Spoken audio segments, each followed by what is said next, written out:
Professor Dr. Kamala Prasad Mahapatra. He is head of the Department of English, School of Arts, Communication and Indic Study, Sri Sri University, Cuttack, Odisha. Professor Kamala Prasad Mahapatra, working as the professor at head of the Department of Faculty of Arts, Communication and Indic Study. He is MA and PhD in English. He has a long tenure of more than 32 years of teaching and research and 4 years in administration. He has 70 research publications to his credit, along with 22 books on creative writing like poetry, short story, novels in Hindi, in Oriya and English, translation, editing and criticism, newspaper column in Oriya as well as English newspaper. He has received many awards, recognition to his credit, such as Kalinga Book Fair Award, Guntur International Poetry Festival Award, Gyana Baridhi Award, Sachi Rout Rai Sanman. He is a life member of British Council of Library, Secretary, Odisha Lekhak Sammukhya, member of governing body of Mo College, Abhiyan. He has supervised more than 8 PhD scholars and more than 20 MPhil students. His area of interest are literary criticism, linguist, ETL, ELT, literature, soft skill, research and teaching, leadership quality, entrepreneurial ability, motivational talk, and counseling to generate positive hypes. So with this, I introduce Professor Dr. Kamala Prasad Mahapatra. Very much, Professor Cuttack. It's my great pleasure. I give it an opportunity to speak to this elite audience and wonderful people who have joined over here. I was looking into the participants list and all that. Well, I deem it a great privilege to talk to you while taking the cue from Mr. Sarangi, although my topic is different. He was talking about economic system and human rights. Well, I would like to refer to 3 philosophers. One is Thomas Hobbes, who has written a wonderful monumental book, Leviathan, where he has talked about the innate nature of man, the inherent nature of man. He said, man is solitary, poor, nasty, brutish, and short. I would like to refer to another philosopher, John Locke, who said, a child's brain is a tabula rasa. It's a clean slate. A child is not inhibited by anything, is not corrupted by anything. But as the child grows up, the society corrupts him. So there are pollutants in the society, and we are responsible, to spoil the mind of a child. I would like to take you to another philosopher, Jean-Jacques Rousseau. So Rousseau said in his general will, Mr. Sarangi has referred to it, that man is born free, but everywhere he is in chains. So what are these chains and how to get out of those chains? So from that I would take my link, esteemed friends. I would like to take the link from that. What is the chain? People have been talking about capitalism, socialism and all that. I would like to talk about Jean-Paul Sartre, where he has talked about existential philosophy, existentialism. He said, first of all, man has to exist. Then only he can show his essence to the society. So his existence is very important. So for that reason, well, people have been trying to, indulge in different kinds of stripes and struggles, how to establish their suzerainty, their authority, their power, their pelf, their position, their scientific prowess, their nuclear armament influence, their money, muscle, and whatnot. So to get rid of all those things, our Maha Upanishad has talked about Ayang Nija Paro Beti Gananang Lagu Chetasang Udara Charitanang To Vasudhaiva Kutumbakam. So how to treat this world as one family. Never talk about this is mine, that is his. He is bad, I am good. So this is a very bad habit. So you have to develop the cult of treating the whole world as one family, as one, one unit, which was wonderfully shown on September 11, 1893 by Swami Vivekananda, the Indian monk. This is Professor Francisco. This is for you. One Indian monk, a great Indian monk named Swami Vivekananda, had been to attend the Parliament of World Religions held at Chicago on 11th of September 1893, where he mesmerized the audience. He was given 3 minutes, but the way he spoke, he was allowed 13 minutes, and the entire audience was spellbound when he started speaking. He started like this: Sisters and brothers of America, in response to the warm welcome, it fills my heart with joy unspeakable, with to rise in response to the warm and cordial welcome that you have given us. I thank you in the name of the most ancient monks, ancient order of monks of the world. I thank you in the name of the mother of religions. I thank you in the name of millions and millions of Hindu people belonging to different sects, different tribes. I am proud to belong to a country which believes in universal acceptance and universal tolerance. I am proud to belong to a nation which has sheltered many Israelites and many refugees in India. I am proud to belong to a country which believes in the cult of Vasudhaiva Kutumbakam. So that's what he said. Since my childhood, I have been believing in one concept, as the different streams having their sources at different places, they mingle their water in the ocean. Similarly, there are different kinds of souls, different kinds of religions which are followed by so many people, believed by so many people, but they all mingle with the Brahma, Parang Brahma. He said, I would like to take the world to a place where there would not be any Veda, there would not be any Gita, there would not be any Quran, there would not be any Bible, but there will be a synthesis, there will be the harmonizing influence, there will be the energizing influence of universal religion, universal fraternity, unity, fraternity. So, Swami Vivekananda spoke about science. He said that there is no conflict between science and religion. Religion believes in the concept of experimentation also. Religion itself is the science of consciousness. He said it is a science of consciousness. So there is no conflict between religion and science. They are not contradictory to each other. Rather, they are complementary to each other. So in this connection, he said religion is such a thing which has created so many problems in the world at several points of time. I wish now whatever confusion has been created, whatever strife, whatever problem has been, turmoil has been created across the world by the Israel-Palestine crisis or Russia-Ukraine crisis.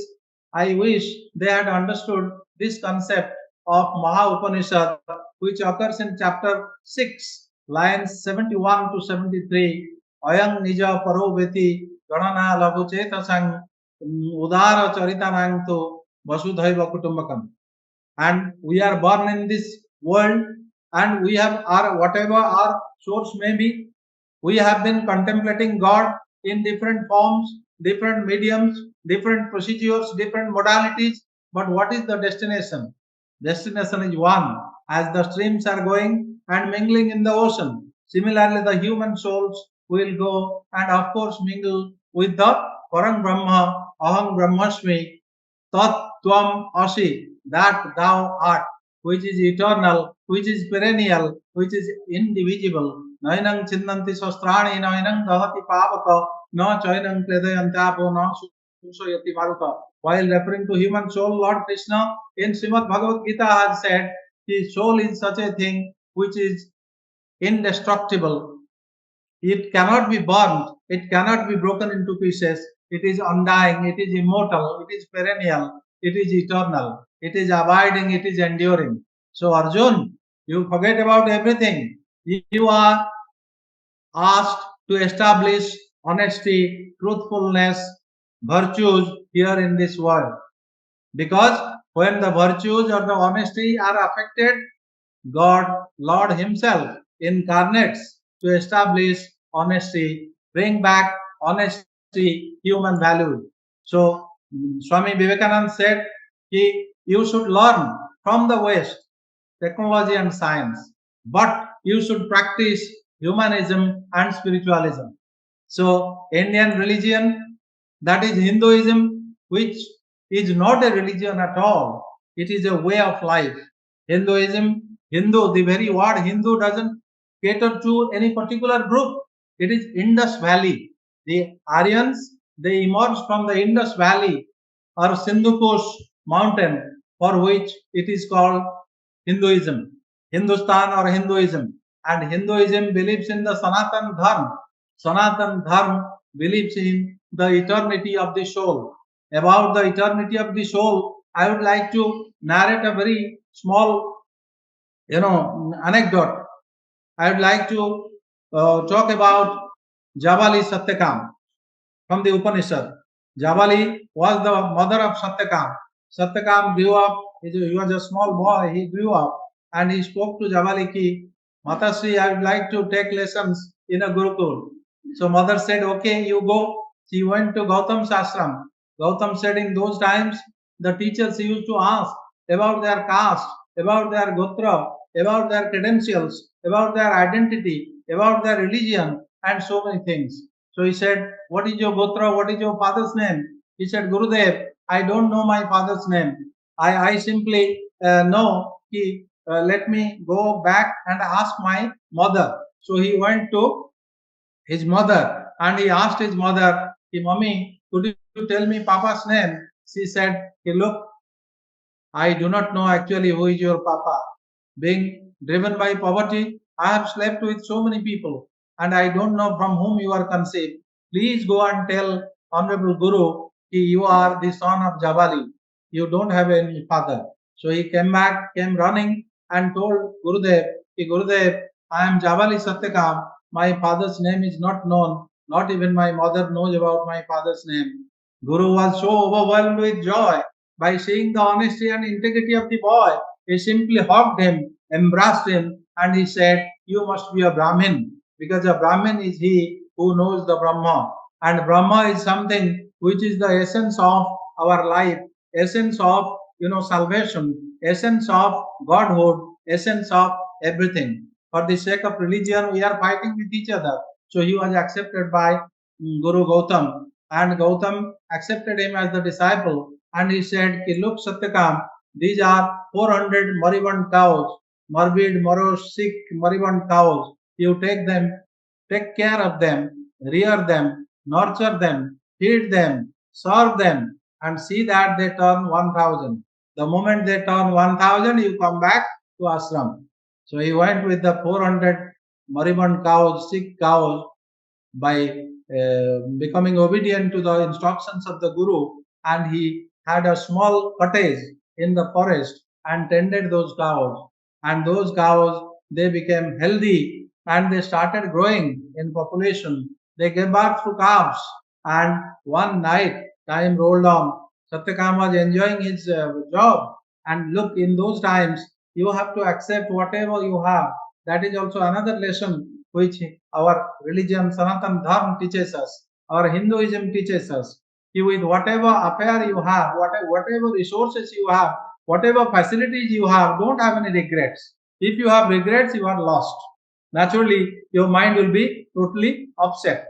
So if you are accustomed, if you are acclimatized to the situation, well, you feel very happy. So Satyakam was feeling very much acclimatized and he was very extremely happy that I am getting the blessings of my Gurudev.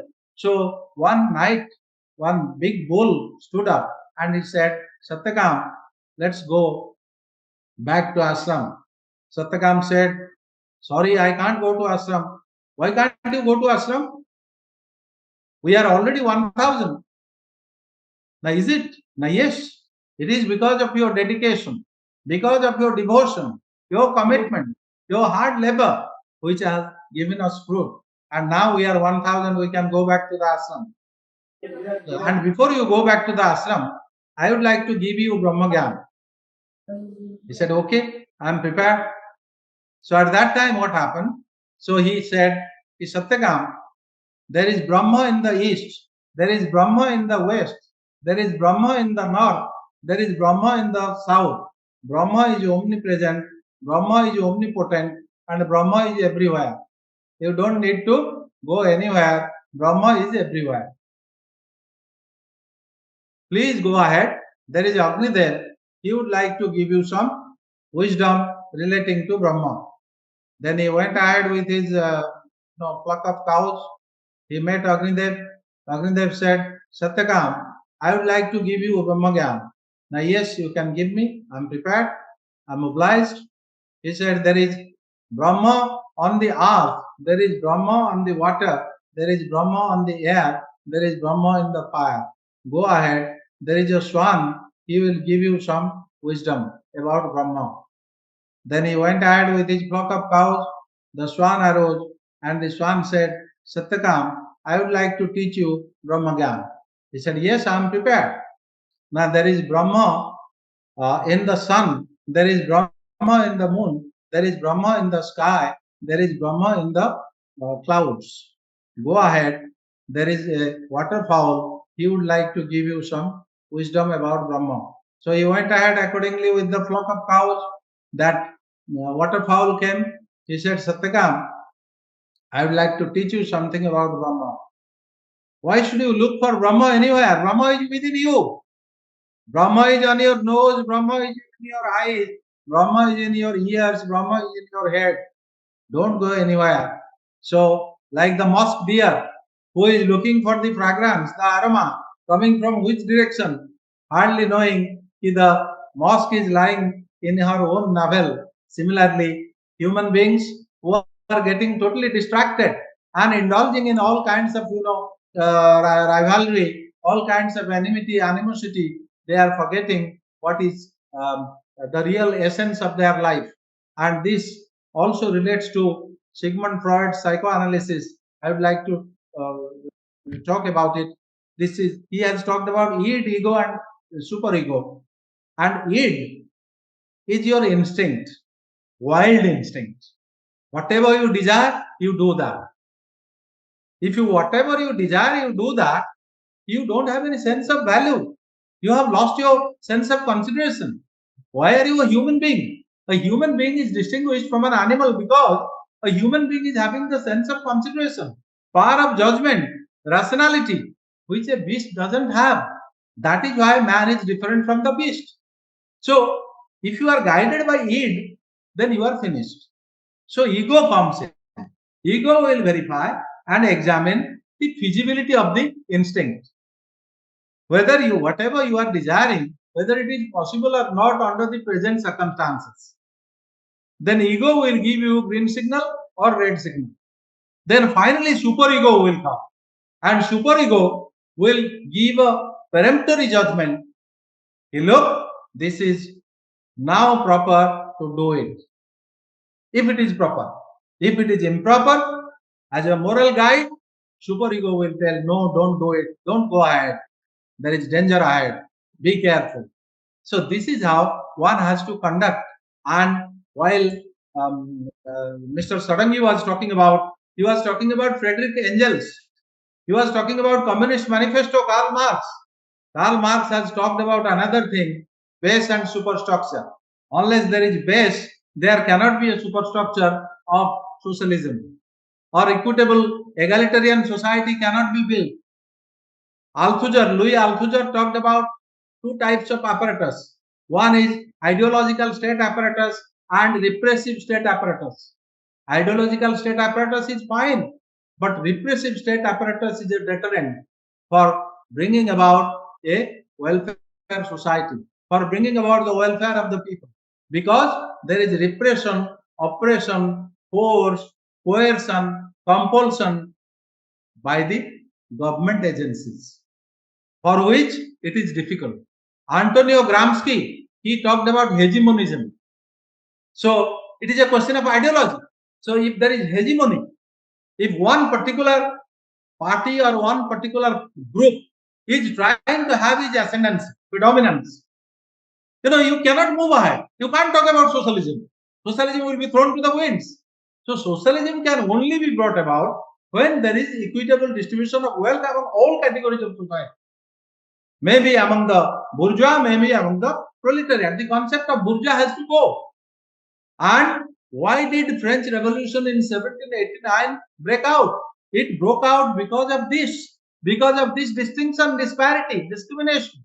And why did October Revolution in 1917, Russian Revolution, break out? And a parody was written, an allegorical novel was written by George Orwell, named Animal Farm, where Nicholas II was portrayed as the manager of the farm, and he was driven out by the animals, like Lenin and Stalin driving out Nicholas II and establishing communist regime. But what happened? Are they up to their mark? So it is saying, Lord Acton had said, power corrupts man, absolute power corrupts absolutely. So this is what is happening. So to get rid of all these things, to get out of this imbroglio, your Indian religious system or Indian philosophy has suggested a wonderful panacea. What is that panacea? Panacea is Ayam Nija Paro Veti Gananang Chetasang Udara Charitanang tu Vasudhaiva Kutumbakam. You man, you consider the whole world as your family, so that you will never foster enmity, cherish animosity against anyone. You will live and let others live. You will never feel hostile towards your neighbor. You will never have a kind of jealousy, envy in you. If my neighbor is rising in the ladder of prosperity, I am failing. I am unsuccessful. I am a failure. My life is a failure. So this kind of this kind of regret, this kind of despair, this kind of disappointment will never come to you. That will keep your mind very free, and that is the reason why Nachiket questioned Yamaraj. Francisco, you should know that this is from Upanishad, Indian Upanishad. There are 108 Upanishads. So from Upanishad, I am just putting Nachiket, he is the son of Vajrasavasa. Vajrasavasa intended to do an act of piety, and he wanted to give some cows to the Brahmins. If you give the Brahmins, if you present something to the Brahmins, like Chitababu is there, I am there, we are Brahmins. Suresh Babu is there, we are Brahmins. So if you present something to the Brahmins, it is an act of piety. So Vajrasavasa wanted to give the cows to the Brahmins. But ironically, the cows were not healthy cows. The cows were like the cows Satyakam was taking for tending and rearing. They are very sick cows. So Nachiket became very inquisitive. He said, Papa, why are you calling these Brahmins? Now I would like to present them with cows, but I will be very happy to know that Brahmins will accept and they will bless us. Now which cows? Now those who are tired in front of you. Now these cows, they will die day after tomorrow or tomorrow. They are very sick cows. They are in deathbed. They need treatment. Instead of making their treatment, you are trying to present those cows to the Brahmins. If you want to present the cows, why not with a clean mind present good cows to them, so that they will be very happy by getting milk and other things from them. He said, no, you shut up. You don't know. You are a small child. You don't know anything. This is the kind of, imposing his will on him without giving him chance to speak, restraining him from speaking or making any objection. So he kept quiet. Then after some time he said, Papa, if you are giving cows to the Brahmins, who are you planning to give me? Who are you planning to give me, Papa? Now to you, I will give you to Yamaraj. He said, Acha, you will give me to Yamaraj. Then he went and reached Yamaraj. Yamaraj was not there. He had gone on his tour. He stayed there for 2 days. Yamaraj came. Yamaraj was very apologetic. He said, what's your name? What brings you here? You are a small boy. I am extremely sorry. Apologies. for not being here to give you a treatment and to receive you as a guest. Atithi Devo Bhava. That is our culture. Indian culture is Atithi Devo Bhava. Guest is your God. So he said, nothing, never mind. Now you please have some food. Relax. Tell me what is your problem. No. Now I would like to give you 3 bones. Unless you take food, I can't give you bones. I will give you 3 bones. Now ask for it. But before that, have some food. So Nachiket said, very obstinate boy, very stubborn boy. He said, no. First of all, you grant my bones. Now, yes, ask for the first bone. Now, first bone should be all the people in this world should remain healthy, happy, peaceful.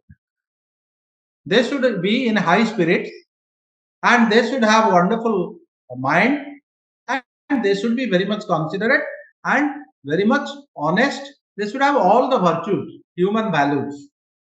Values like sacrifice, tolerance, help, mutual trust, solidarity, cooperation, bonhomie, goodwill, all those values they should have. Now granted.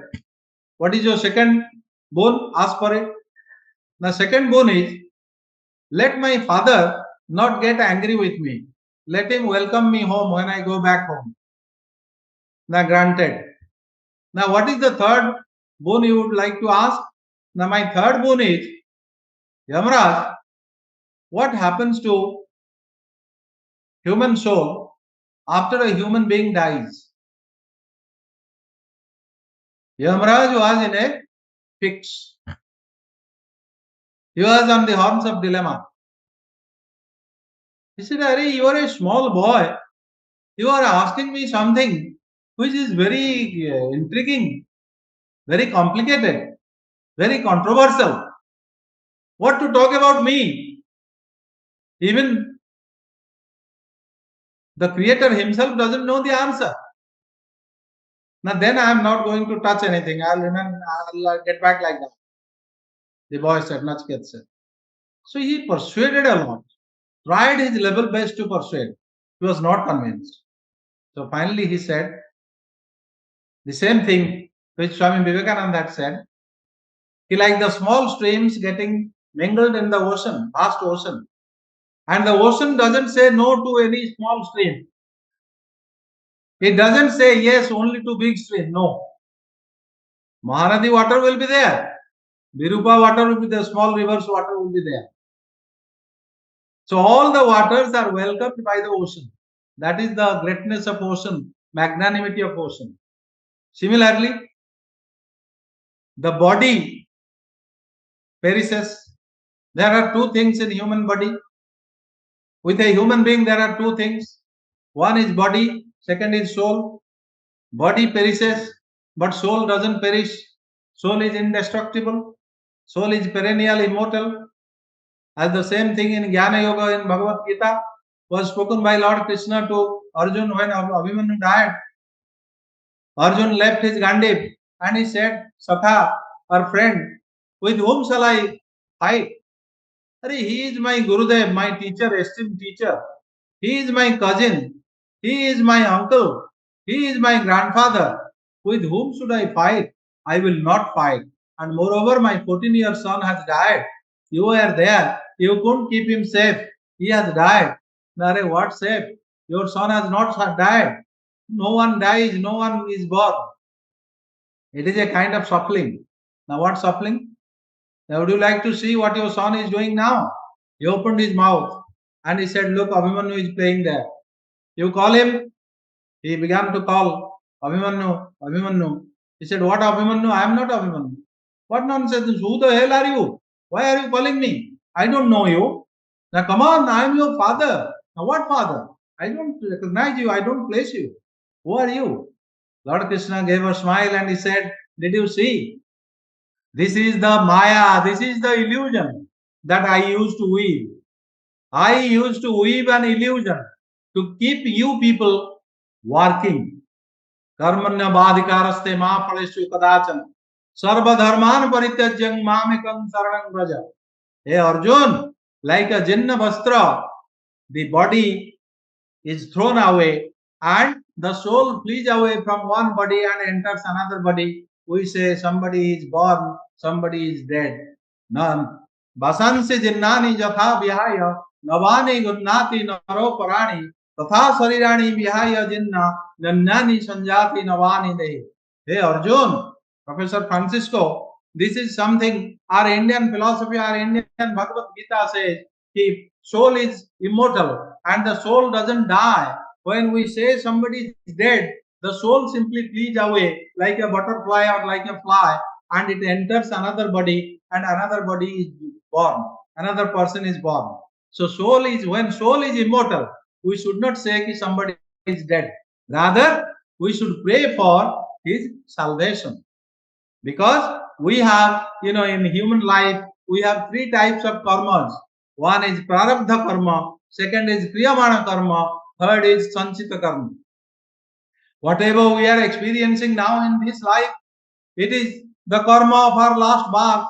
Whatever deeds we have done in the last birth, that is being experienced by us now. And whatever we are doing now, it is kept preserved. It will be experienced in the next birth. So this is how you have to take things in your strides. So this is how Swami Vivekananda had talked about Indian. He said, Shunnyantu Vishwe Amrutasya Putra. Shunnyantu Vishwe Amrutasya Putra. O divine children of the world, listen. You all are divine children. Why should you behave like animals? Why should you fight among each other? Why not lead a peaceful life? Why not rise above the parochial considerations of this is yours, that is mine? As Locke had said, John Locke had said, it is human elderly people who are polluting the mind of a child, because the child's mind is a tabula rasa, a clean slate, and there is no ink spot, there is no dot on it. And we are the people, we are spoiling, we are polluting the mind of a child. So this is how so it is ekam satya vipra bahuda vadanti. Satya is one, reality is one. What is that reality? Reality is the Brahma.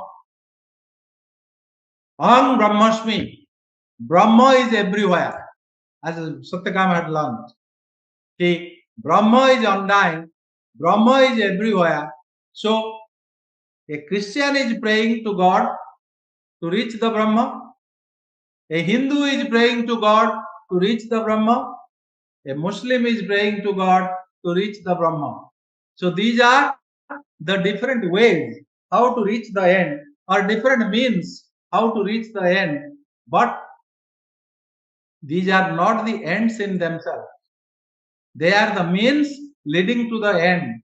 The means are praying to God,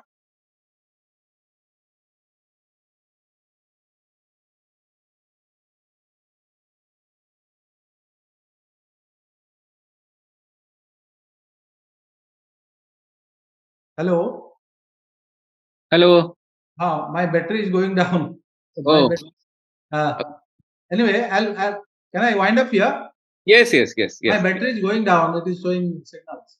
Okay. So this is how Vasudhaiva Kutumbakam has all-time relevance, not only for India, for the entire world. And the people of the world should realize the significance of the term Vasudhaiva Kutumbakam. The entire Vasudha, the entire world should be taken as one Kutumba or one family. And we should try to forget our mutual differences, mutual animosity, and or evolve a kind of eternal relationship among ourselves, so as to become very much sustainable and very much memorable, very much cherishable, and which will establish universal peace in this world.